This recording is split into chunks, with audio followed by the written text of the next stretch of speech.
नमस्कार, मैं जितेंद्र चतुर्वेदी। नेता प्रतिपक्ष राहुल गांधी को चुनाव आयोग ने जो चिट्ठी लिखी है उस पर उन्होंने चुप्पी क्यों साध रखी है, यह सवाल अब बड़ा हो गया है और इसकी वजह है। दरअसल राहुल गांधी समय समय पर चुनाव आयोग को कटघरे में खड़ा करते रहे हैं, फिर वो मसला चाहे निर्वाचन आयुक्त की नियुक्ति का हो या फिर चुनावी प्रक्रिया की पारदर्शिता का। तो इसलिए अब यह प्रश्न खड़ा हो रहा है कि जब इस तरह के सवाल चुनाव आयोग से पूछे जाते हैं तब जो चुनाव आयोग ने चिट्ठी लिखी है उस चिट्ठी का जवाब क्यों नेता प्रतिपक्ष की तरफ से नहीं आ रहा है। और ये जो चिट्ठी है ये लिखी कब गई? असल में 7 जून को राहुल गांधी ने तमाम जो अखबार हैं उसमें उनका लेख आया जिसमें महाराष्ट्र चुनाव को लेकर उन्होंने एक बार फिर सवाल उठाया और तमाम सारी जो है चीजें उसमें लिखी और कुल मिलाकर चुनाव आयोग पर मैच फिक्सिंग का आरोप लगाया। यानी उनका सीधा कहना यह था कि ये जो महाराष्ट्र का चुनाव है ये चुनाव दरअसल भाजपा गठबंधन को जिताया गया है, इस तरीके का की बात वो कह रहे थे जो कुछ उन्होंने अपने लेख में लिख रखा है। इसके बाद क्या हुआ कि चुनाव आयोग ने 12 जून को उनको पत्र लिखा, लंबा पत्र लिखा। उस पत्र में क्या है दरअसल पहले वो जानिए। ये चुनाव आयोग के सचिव अश्वनी कुमार मोहाल ने ये चिट्ठी लिखी थी। इसमें उन्होंने लिखा कि चुनाव आयोग लिख रहा है कि 7 जून 2025 को एक समाचार पत्र में प्रकाशित आपके लेख के संदर्भ में जिसमें महाराष्ट्र विधानसभा चुनाव 2024 से संबंधित मुद्दों को उठाया गया था, मुझे यह बताने का निर्देश है कि ऐसे ही मुद्दे 2024 में हुए विधानसभा चुनाव के बाद भारतीय राष्ट्रीय कांग्रेस द्वारा पहले भी उठाए गए थे। आयोग ने 24 दिसंबर 2024 को भारतीय राष्ट्रीय कांग्रेस को एक विस्तृत उत्तर दिया था। उस उत्तर की प्रति निर्वाचन आयोग की वेबसाइट पर उपलब्ध है। फिर आगे वो लिखते हैं कि सभी चुनाव संसद द्वारा पारित निर्वाचन कानूनों, बनाए गए नियमों और समय समय पर निर्वाचन आयोग द्वारा जारी निर्देशों के अनुसार निर्वाचन आयोग द्वारा ही कराए जाते हैं।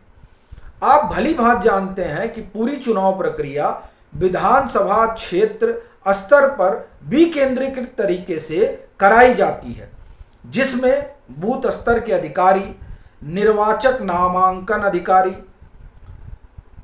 288 निर्वाचक नामांकन अधिकारी, 129 सामान्य पर्यवेक्षक, 41 पुलिस पर्यवेक्षक, 71 व्यय पर्यवेक्षक, 288 रिटर्निंग अधिकारी शामिल थे जिन्हें आयोग ने नियुक्त किया था। इसके लिए बूथ स्तर पर एजेंट राष्ट्रीय और राज्य राजनीतिक दलों द्वारा नियुक्त किए गए थे। बूथ स्तर पर एजेंट, जिसमें केवल महाराष्ट्र में भारतीय राष्ट्रीय कांग्रेस के 28,421 बूथ स्तर के एजेंट शामिल थे। बहुत बड़ा डिटेल में लिखा है। फिर चुनाव आयोग कहता है यह अनुमान लगाया जाता है कि यदि चुनाव प्रक्रिया से संबंधित कोई भी मुद्दा होता तो उसे कांग्रेस के प्रत्याशी अपने चुनाव एजेंट के माध्यम से या सक्षम न्यायालय में पहले ही उठाते।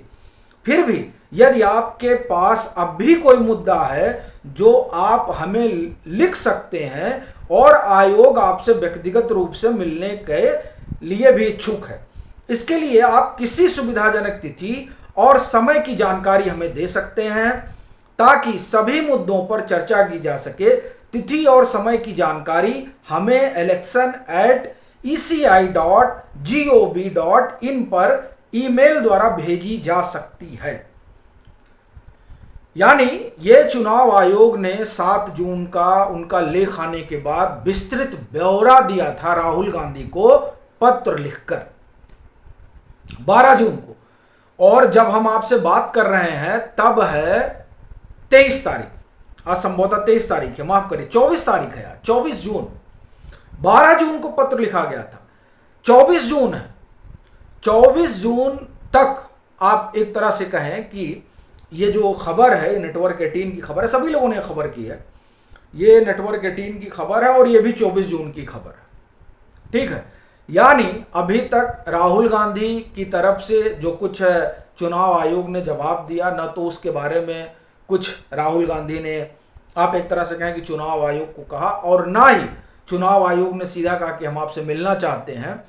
उस बाबत भी राहुल गांधी की तरफ से फिलहाल कोई जवाब नहीं गया है। और ये तब हो रहा है जब, अभी मुझे लग रहा है 2-4 दिन पहले की बात है, जब राहुल गांधी ने एक्स पर पोस्ट के जरिए चुनाव आयोग को इस बात के लिए घेरा था कि जो सीसीटीवी फुटेज वगैरह है वो 45 दिन के अंदर जो है उसको फिर 45 दिन तक रहता है, उसके बाद में उसको डिस्ट्रॉय कर दिया जाता है। और चुनाव आयोग ने इसके लिए ये तर्क दिया था कि भाई देखिए निजता वाला मसला है, इसीलिए हम लोग उसको एक तरह से नष्ट कर देते हैं। सवाल यह है कि निर्वाचन आयोग पर जो गंभीर आरोप लगाए जा रहे हैं, तो अब ये आरोप सिर्फ एक्स पर पोस्ट के जरिए ही क्यों लगाए जा रहे हैं? बड़ा प्रश्न ये है। भाई चुनाव आयोग से शिकायत है, ठीक है, राहुल गांधी ने लेख के जरिए भी बात स्पष्ट की है, समय समय पर वो एक्स पर पोस्ट भी करते रहते हैं, वो निर्वाचन आयुक्त पर तरह तरह के सवाल भी उठाते रहते हैं, यानी निर्वाचन आयोग पर। अब बड़ी बात यह है कि कोई भी मसला है तो वो प्राथमिक तौर पर तो मिल बैठ के ही सुलझाया जा सकता है।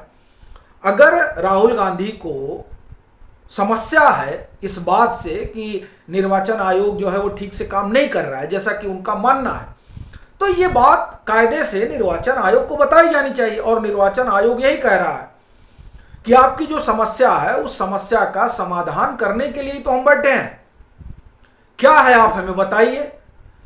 बजाय इसके कि एक्स पर कोई चीज हो या इस तरह से अखबार में कुछ लिखा जाए, ठीक है, नेता प्रतिपक्ष है राहुल गांधी और ये राहुल गांधी का दायित्व है, लेकिन उनका ये भी दायित्व है कि एक संवैधानिक संस्था पर जब सवाल उठता है तो सीधे, अब तो चुनाव आयोग बुला रहा है।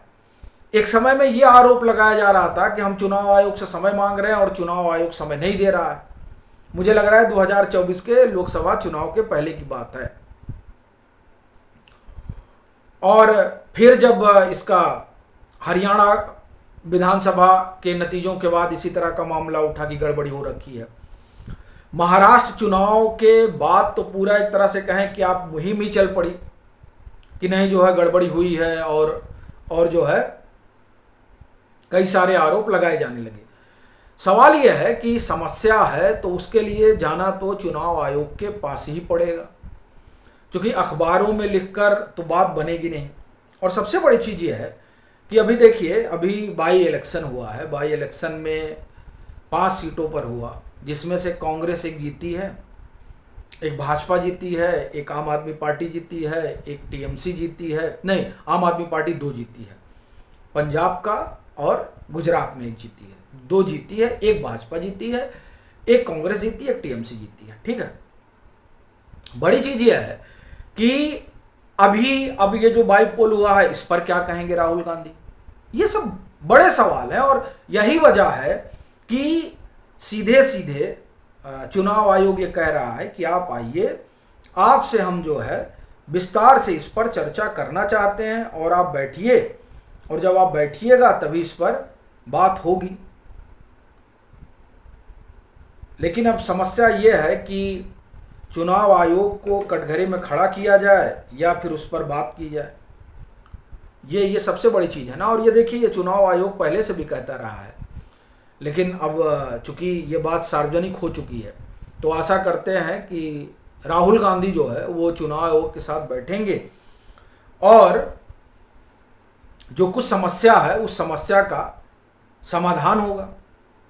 आप सभी जुड़े, उसके लिए आपका आभार। आपसे आग्रह रहेगा कि अगर मतांतर से नहीं जुड़े हैं तो जुड़िए, वीडियो को लाइक करिए और साझा करना मत भूलिए।